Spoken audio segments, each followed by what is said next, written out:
பாஜகவுக்கு பொறாமை யாரை பார்த்து? காங்கிரஸை பார்த்து. காங்கிரஸை பார்த்து பாஜக ஏன்டா பொறாமை பண்ணும்?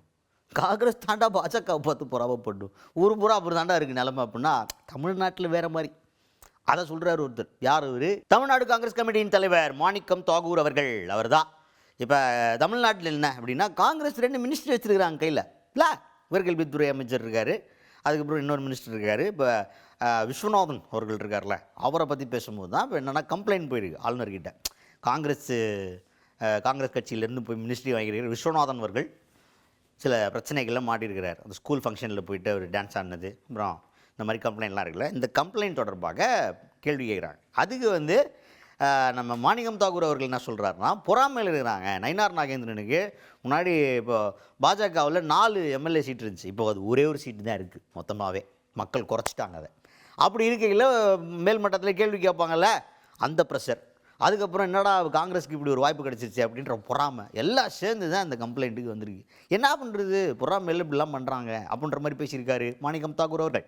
அவருக்கு கோபம் நயினார் நாகேந்திரனுக்கு. அவரை பொறுத்த மட்டும் இந்த தடவை 4 சட்டமன்ற தொகுதியில் இருந்ததை ஒன்றாக்கிவிட்டாங்க தமிழக மக்கள்.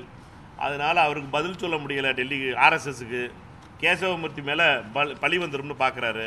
ஆர்எஸ்எஸ், அதுவும் குறிப்பாக உயர்கல்வியிலே ஆர்எஸ்எஸ் ஊடுருவ விரும்புகிறது. கவர்னருடைய முகமூடியை அணிந்து கொண்டு அப்படி இருக்கின்ற சூழ்நிலையிலே திரு விஸ்வநாதன் அவர்களை களங்கப்படுத்துவதற்காகவும், அவர் சார்ந்த சமூகத்தை சார்ந்தவர் உயர்கல்வியினுடைய அமைச்சராக வந்து விட்டார் என்ற பொறாமையின் அடிப்படையிலும் ஆர்எஸ்எஸ் போடுகின்ற சதி திட்டத்தினுடைய பகுதி தான் அண்ணன் நயினார் நாகேந்திரன் அவர்கள் அது செய்கிறார். அதுக்கடுத்தது ஆளுநரை பற்றி நீங்கள் பார்க்கக்கூடிய பார்வை, எதிர்ப்பு மனப்பான்மை, இது எல்லாமே உங்களுடைய அரசியலில் முதிர்ச்சி இல்லாததான் காட்டுது அப்படின்ற மாதிரி தமிழ்நாடு பாஜகவை சேர்ந்த மூத்த தலைவர் தமிழிசை சவுந்தரராஜன் அவர்கள் ஒரு விமர்சனத்தை முன் வச்சிருக்கிறாங்க காங்கிரஸை பார்த்து. அதுக்கு மாணிக்கம் தாகூர் அவர்கள் என்ன சொல்கிறார் அப்படின்னு பார்த்தீங்கன்னா, அக்காவே சொல்லிட்டாங்களா, இப்போ என்னென்னா அவர் இப்போ ஆளுநர் மாளிகைக்கு ஏதாவது கட்சி பேர் வச்சிடலான்னு நினைக்கிறேன். ஏன்னா கட்சி மீட்டிங் நடத்துகிற மாதிரி 3 கட்சியும் கூப்பிட்றாரு.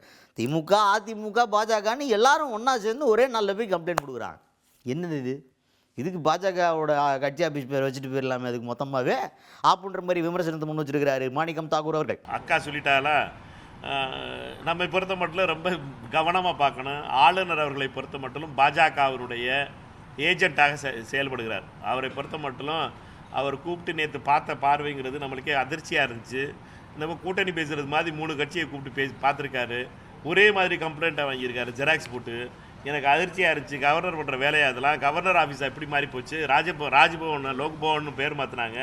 கமலாலயான்னு பேரை மாற்றிருக்கலாம் போல இருக்குது.